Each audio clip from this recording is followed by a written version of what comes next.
नमस्कार, म सागर छेत्री। हाम्रो गाउँघर न्युज नेटवर्कको यो विशेष बुलेटिनमा तपाईँलाई स्वागत छ। आज वैशाख 16, 2083 अर्थात् अप्रिल 29, 2026। सुरु गरौँ अहिलेसम्मका मुख्य समाचारका शीर्षकहरू। सुरुमा राष्ट्रिय समाचार। संवैधानिक परिषदले पायो पूर्णता। प्रमुख प्रतिपक्षी दलका भीष्मराज आङदेम्बे संसदीय दलको नेता चुनिएसँगै नियुक्ति प्रक्रिया अघि बढ्दै। सर्वोच्च अदालतमा प्रधान न्यायाधीश नियुक्तिको बाटो खुल्यो। संवैधानिक परिषदको बैठक बस्ने तयारी। अर्थ मन्त्रालयलाई नेपाल चेम्बर अफ कमर्सको सुझाव। आगामी बजेट नीति क्षेत्र मैत्री र उत्पादनमुखी बनाउन माग। 18 वर्षको पर्खाइपछि सगरमाथाको खुम्बु आइसफल मार्ग खुला। वसन्तकालीन आरोहणका लागि टोली प्रस्थान। देशभर प्रतिकूल मौसमको चेतावनी। आज साँझदेखि हावाहुरी र वर्षाको सम्भावना रहेको भन्दै सतर्क रहन मौसम विभागको आग्रह। वीरगञ्ज भन्सारमा एमआरपी सम्बन्धी नयाँ प्रावधानले वस्तु आयात ठप्प। निजी क्षेत्रद्वारा विरोध। ललितपुरमा आज स्थानीय बिदा। नरिवल खसाल्ने जात्रा उत्साहका साथ मनाइँदै। ट्राफिक प्रहरीको 24 घण्टे कारबाही। उपत्यकामा नियम उल्लङ्घन गर्ने 2746 चालक कारबाहीमा।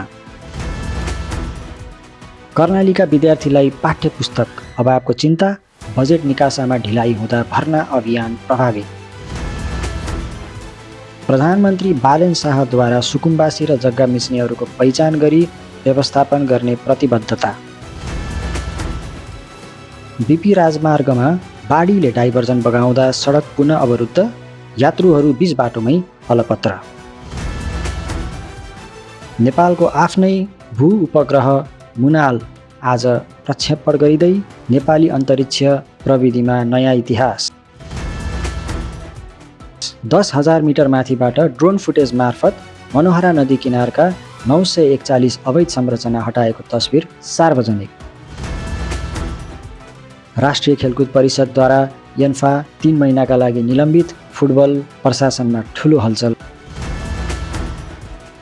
नेपालमा उत्पादित स्याउलाई बजारसम्म पुर्याउन सडक विस्तारका लागि स्थानीय तहको सक्रियता। अब अन्तर्राष्ट्रिय समाचार। चिनिया राष्ट्रपति सी जिनपिङद्वारा साङ्घाई सहयोग सङ्गठन SCO को हरित मञ्चलाई विशेष सम्बोधन।